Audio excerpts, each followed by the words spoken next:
Hey guys, welcome back. It's been 2 weeks since I've been able to shoot any more videos, but I'm back now, and we're going to go and shoot a quick video down at our debris shelter. So you see there, I've got where are you? You're hiding. I've got Kai with me today, so he's going to come down, and we're going to do a video on how to light a survival emergency fire with a fire still.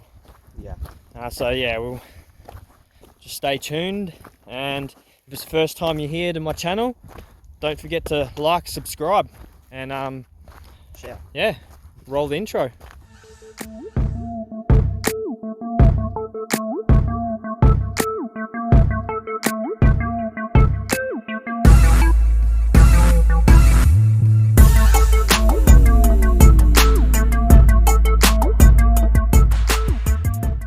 Guys, we're back, we're here, we've made it to our shelter.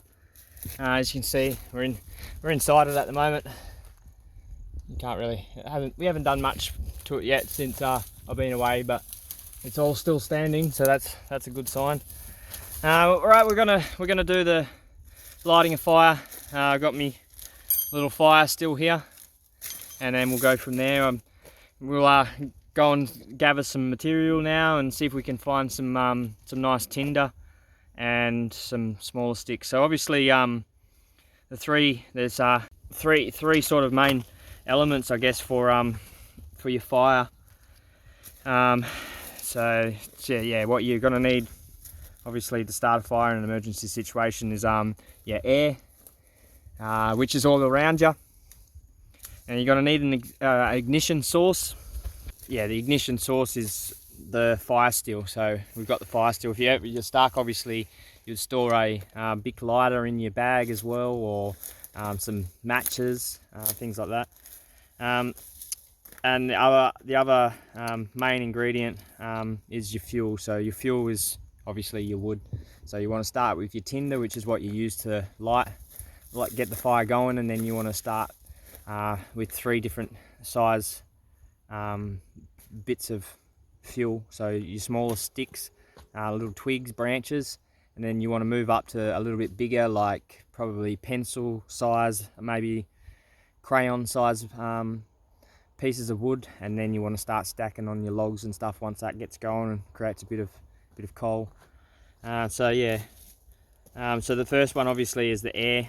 So it's it's the most main ingredient. That's every common fire needs roughly 16% air. Oxygen is what you need for a good fire to burn. So we're pretty lucky. The air in the atmosphere is actually 21%, made up roughly 21% of oxygen. So the second one, obviously, like I said, is the ignition source, which is going to be our spark from a fire still. So we'll strike the fire still and see if we can get some tinder to burn, and then the third one, obviously, like I said, is the fuel. So it's just breaking it up into 3 different size bits to get it going. So now we're just going to go now and see if we can gather up some material. Hey Kai? Yep. Yeah. Go gather up some material and see if we can find some good tinder. So we'll see how we go.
Here we go, guys. We just come across something for our tinder. So here we got the Melaleuca tree, which is an Australian native. It's commonly also known as paperbark.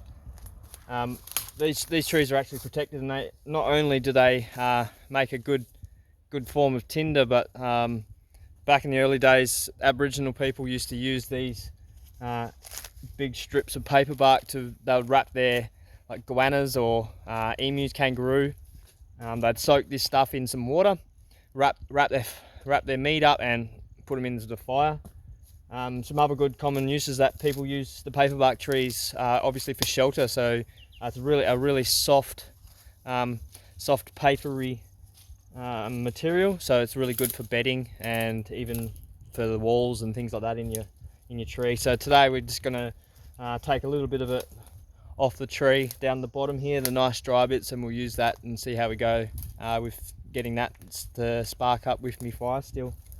Ideally, because you've got your shelter here, and at night time it obviously can reach really cold temperatures. You want to get your fire as close as practical to your shelter, so it sort of directs some heat into your fire, into your shelter, so you can have a more comfortable sleep.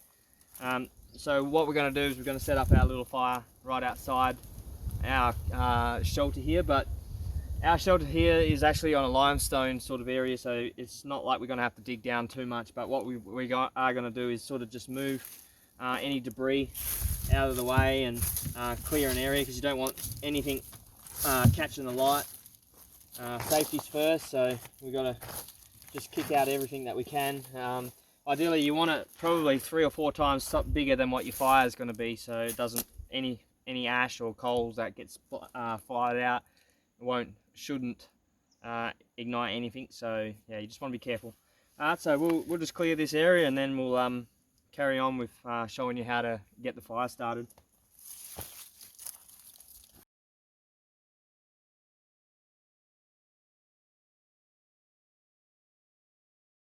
Right, so for the purpose of this video, because we're not staying the night and we're only just going to light a fire and get it going, and then probably go from there and put it out. Ideally, you'd want to get some nice big rocks, make a nice little area around your fire just to sort of contain it. If you're going to have a shelter like this, we'd probably leave the front open so it did push it in and have a higher back, so it actually pushed it in through the back. But we're not going to do that today, because we just want to show you for the purpose of being able to light a fire and how quick and easy a fire still is. So we'll set it up and we'll get back to you. Okay, so here we go. We got it all. We went and gathered our material. We actually found some paper bark for the tinder. So now we're just going to set it up and show you a quick way of lighting this fire. So we'll get into it. You just want to chuck a couple pieces down, sort of to help you make a bit of a platform. So I've just used a couple of these bigger pieces that we got here, and that'll sort of help. Once the fire's going, it'll catch on to those pieces as well and keep them going. All right, so with our paper bark, it's pretty dry, so you can see by all the dust in it. You want to sort of fluff it up as much as we can. You see all in between these paper bark, it's like really powdery sort of stuff, but it's really good stuff to get going. You just want to bunch up as much as we can. We don't have to be shy with the paper bark, there's plenty there.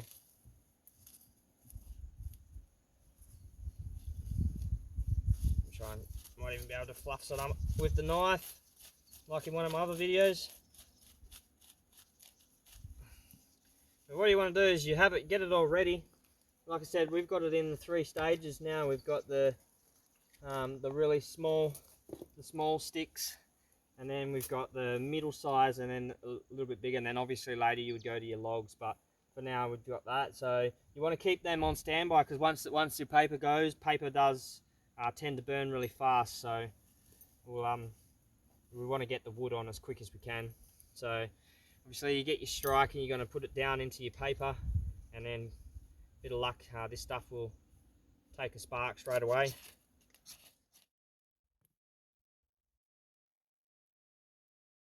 There we go. I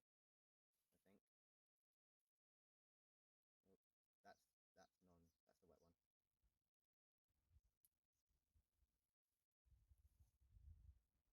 Oh, my sticks are all underneath it.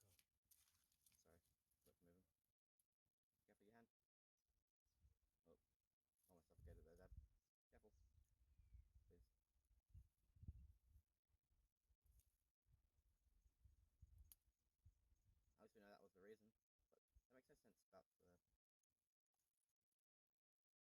the... There we go. Yeah. Just like that. So you just want to add the smaller sticks around it, and then obviously let it catch up a bit. There's a lot of paper in there, so probably try to open it up a tiny bit. You don't want to suffocate it. How many sticks you put into it. Okay.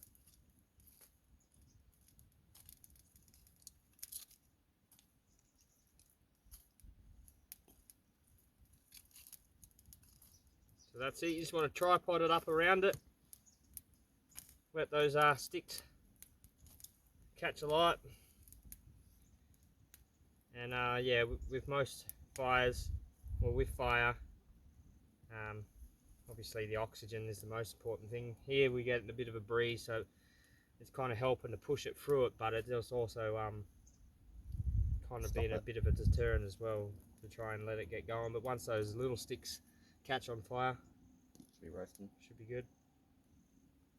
Anyway, we'll leave it at that. That's how you get it with going with fire steel. Paper bark, if you ever find some dry paper bark, some melaleuca. It's been raining a lot here today, so it's got to be pretty horrible looking fire until that wood catches, but we'll leave it at that. We'll probably put it out actually, because we're not going to be staying around. So I hope you like that. Alrighty guys, there we go. So that was my video for the lighting an emergency fire with the fire steel ferro rod.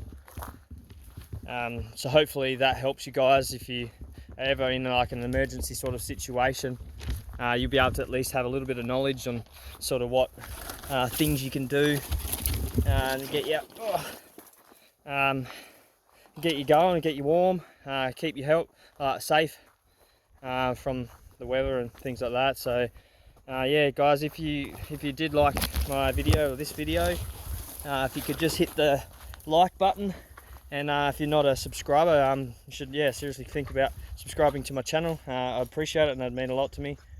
And yeah, you can leave a comment in the comments section below. So thanks guys, and I'll see you on the flip side. Peace out, stay moist.